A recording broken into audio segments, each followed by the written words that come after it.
ایک بات اور بڑی ضروری ہے اور میرا دل کرتا ہے یہ تقریر روز کی جائے۔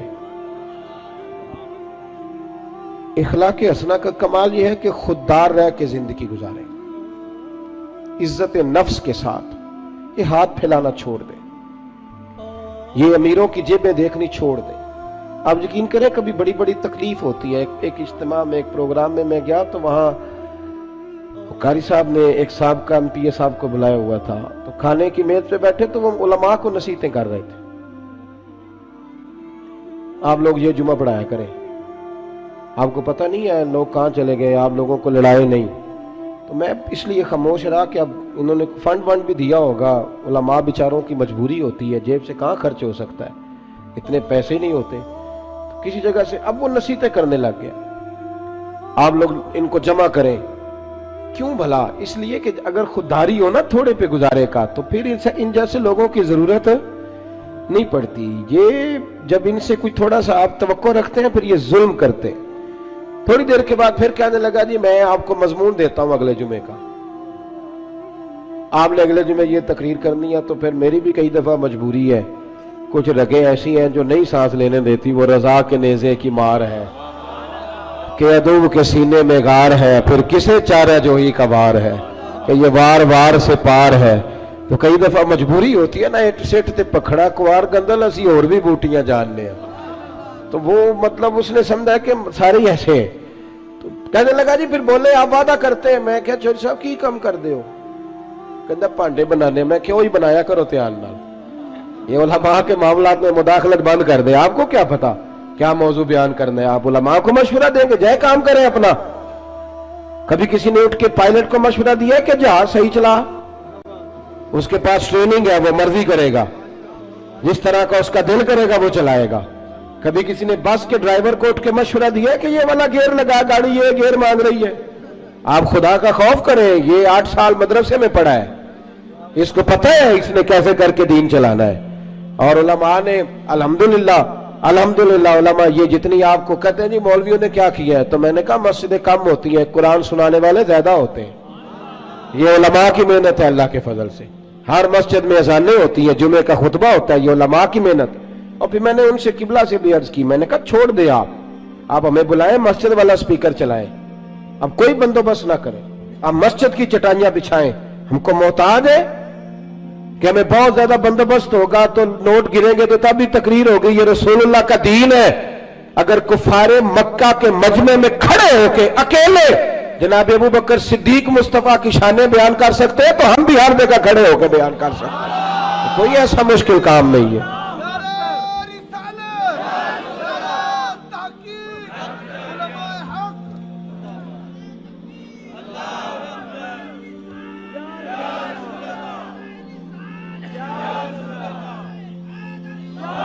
تھوڑی نا خودداری، عزت نفس، یہ غریبوں کو مشورہ دے رہا ہوں، چھوڑ دیں آپ چودھریوں کی گاڑیوں کے پیچھے بھاگنا، کچھ بھی نہیں ہوتا، آپ چھوڑ دیں ان کی پرواہ کرنی، آپ ایک ایک بچے کو خود خرچ اٹھائیں، آپ خود دیکھیں ہم نے کیسے ان کو لے کر کے آگے جانا، خودداری سے جیئیں، عزت نفس۔ ایک بات مجھے بتاؤ، جس نے حرام کا مال کمایا ہے اور روزانہ چھوٹے گوشت سے روٹی کھاتا ہے وہ زیادہ اچھا ہے یا جو حلال کھاتا ہے پر اچار سے کھاتا ہے وہ زیادہ اچھا ہے؟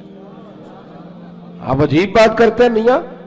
میرے ابا جی سے ایک دفعہ میں نے پوچھا ابا جی آپ کو پسند کیا ہے؟ کہنے لگے جو پتر بھوک لگی ہوئے تو یار شاہی پسند ہوندی ہے، تے نمیں لگی ہوئے تو نخرے ہی ہوندے نے، اور دوپہر کو بھوک لگی ہو تو اچار بڑا چسکا دیتا ہے، کبھی کھا کے دیکھیں، شرط یہ ہے کہ بھوک لگی ہو، چٹنی کی جو لذت ہوتی ہے وہ اور ہوتی کوئی نہیں۔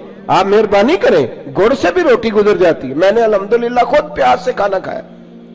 میں دوپہر کو گھر آیا اسکول سے تو اماں جی سے پوچھا اماں جی روٹی ہے؟ کہنے پتر کوئی نہیں، تو میں نے کہا میں نے کھانا کھانا ہے، تو اماں کہنے لگی بیٹے 2 ہی حل ہے، یا تو میں کسی سے قرض لوں اور تمہارے لیے 2 ٹائم سالن پکایا کروں، اور یا پھر تم سیانے ہو جاؤ۔ تو میں نے کہا جی نہیں آپ قرض نہیں لیں، آپ بتائیں کیا کرنا ہے؟ تو کہنے لگی تمہارا ابا کھا کے گیا ابھی پیاز کے ساتھ روٹی، گزر جائے گی؟ میں نے کہا آپ لائیں انشاءاللہ گزرے گی، کیوں نہیں گزرے گی، حلق سے گزرے گی، کیا اس میں حرج ہے؟ آپ اپنی مٹی پہ چلنے کا طریقہ سیکھیں، کسی کے سنگ مرمر پہ چلو گے تو پھسل جاؤ گے۔ آپ چھوٹی مسجد میں گزارا کریں، آپ خودداری سے جیئے، عزت نفس حسن ہے زندگی کا، یہ اخلاق ہے میرے رسول پاک کا. پڑھو ترمذی شریف. حضرت صوبان بن مالک کو سامنے بٹھا کے نبی پاک نے فرمایا سجنا تجھ پہ پیار بڑا آ رہا ہے, حضور حکم کرے.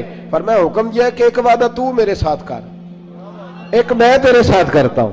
یا رسول اللہ حکم کرے. تو نبی پاک نے فرمایا تو وعدہ کر کسی دنیا دار کے آگے ہاتھ نہیں پھیلائے گا, اور میں وعدہ کرتا ہوں رب تجھے بغیر حساب جنت عطا فرمائے گا. چھوڑ دنیا داروں سے مانگنا ہے تو رب سے مانگ, رب کے رسول سے مانگ. آپ یہ کیا بات کرتے ہیں بھائی؟ وہ ایک شاعر تھا نا, کبھی گزر رہا تھا پاس سے, تو یہ شاعر ناراض نہ ہو جائے, میرا بڑا اچھا شعری ذوق ہے. شاعر ناراض, کئی دفعہ شاعروں کی جو پوزیشن ہوتی ہے وہ قابل رحم ہوتی, وہ چادر سی اوڑھ لیتے ہیں بیچارے, اور سردیوں کی راتوں میں بھی چوکوں پہ بیٹھے رہتے ہیں. تو ایسا ہی کوئی شاعر بیٹھا تھا, تو ایک سیٹ گزرا تو اس نے 5 روپے نا پھینک دیے. وہ شاعر نے بلایا, اس نے کہا یہ کیا ہے؟ کہنے لگا جی وہ مسئلہ یہ ہے کہ آپ کی حالت بڑی عجیب تھی, تو میں نے کہا چلو خرچہ چل جائے گا. تو اس نے کہا اٹھا اپنے پیسے, میرا تو عشق میں یہ حال ہے, ورنہ میں کوئی سیٹھوں کا محتاج تو نہیں نا. اس نے ایک شعر کہا تھا, مجھے زندگی بھر رہ گیا, کبھی کبھی جب اپنی موج میں ہوتا ہوں تو اکیلا بھی پڑھتا رہتا ہوں. وہ شاعر اس سیٹ سے کہنے لگا یہ آرزو کرم اور میں آپ سے کروں, یہ آرزو کرم اور میں آپ سے کروں, یہ بھیک اس کو دیجیے جس کا خدا نہ ہو, یہ بھیک اس کو دیجیے جس کا خدا نہ ہو. ہارون رشید بیٹھے گزر رہے تھے تو حضرت بہلول دانا بیٹھے تھے, تو بہلول دانا زمین پہ بیٹھے, ہارون رشید ہاتھی کی سواری کر رہا تھا, لشکر تھا دائیں بائیں آنا جانا. بہلول دانا زمین پہ بیٹھے تھے, مٹی کے ساتھ کھیل رہے تھے. ہارون رشید آیا, السلام علیکم بابا جی کیسے ہو؟ فرمایا بڑا شکر ہے اللہ کا. یہ شکر ہوتا ہے مزیدار قسم کا. میں نا مدرسے میں لگے ہوئے تھے مستری, تو ایک طالب علم بڑا پریشان رہتا تھا کہ روٹی جو ہے نا وہ اس طرح کی پکنی چاہیے. تو میں نے اس کو بلایا کھڑکی سے, میں نے کہا ادھر آ تجھے ایک منظر دکھاؤں. وہ مزدور نا دوپہر کو روٹی لاتا ہے, ساتھ دیہڑی لگا ہوتا ہے نا جو, تو میں نے کہا وہ دیکھ مزدور کھانا کھانے لگا ہے. وہ اچار 2 روٹیوں کے بیچ رکھ کے لایا ہے, اور پھر ٹوٹیوں پہ بیٹھ کے اس نے ہاتھ دھوئے, پھر پانی کا گلاس بھرا, پھر اس نے جب روٹی کھولی نا تو وہ پونے کو بھی سارا اچار لگا ہوا تھا, اور پھر اس نے کئی دفعہ بسم اللہ پڑھی. اور پھر جب وہ روٹی کھا رہا تھا, روٹی کھا کے پھر اس نے پونا لپیٹا, اور اس کی آنکھوں میں ریت تھی, پر جب وہ شکر ادا کر رہا تھا نا, اور ہاتھ باندھ کے آسمان کی طرف دیکھ رہا تھا, تلفظ تو اتنا اچھا نہیں تھا اس کا, پر اس کی باڈی لینگویج کہہ رہی تھی جو بیان کر رہا ہے نا وہ روحوں سے بیان کر رہا ہے, وہ اندر سے آواز آ رہی ہے اندر سے. یہ 300 روپیہ شام کو مزدور کو دیہڑی ملتی ہے تو وہ 3 دفعہ ہاتھ صاف کرتا ہے, پھر بسم اللہ شریف کہہ کے پکڑتا ہے. تو جو خطیب صاحب کہتے ہیں کہ وہ 35,000 اکاؤنٹ میں کرا دینا, انہوں نے تو کبھی بسم اللہ نہیں پڑھی. یہ جب آپ ایسے نوٹ پھینکتے ہو تو کبھی نعت خواہ کو دیکھا بسم اللہ پڑھتے ہوئے؟ سوال ہی نہیں پیدا ہوتا. اس کو تو پتا ہے کہ اب کون سا شعر ہے جو بار بار پڑھوں گا تو اس پہ نوٹ آئیں گے, اس کو تو پتا ہے. اور ساتھ یہ بھی کہہ رہا ہے کہ میں نبی پاک کے طرف سے آتا ہے تو کھاتا ہوں. تو یہ کیوں کہہ رہا تھا پہلے 25,000 بھیجو تو پھر آؤں گا؟ اس کی کیا ضرورت تھی؟ اگر تو حضور کے نام پہ کھاتا ہے نا تو پھر سیٹھوں سے سوال کرنے کی ضرورت ہی نہیں. مصطفیٰ کریم جب دیتے ہیں تو شان کے ساتھ دیتے ہیں, اور گھر بیٹھے بٹھائے بھی عطا کر دیتے ہیں, پھر ضرورت نہیں. بہلول دانا بیٹھے تھے تو ہارون رشید قریب سے گزرا, بابا کیا حال ہے؟ کہ بڑا اچھا. کہنے لگے بابا کوئی حکم ہی کر دے.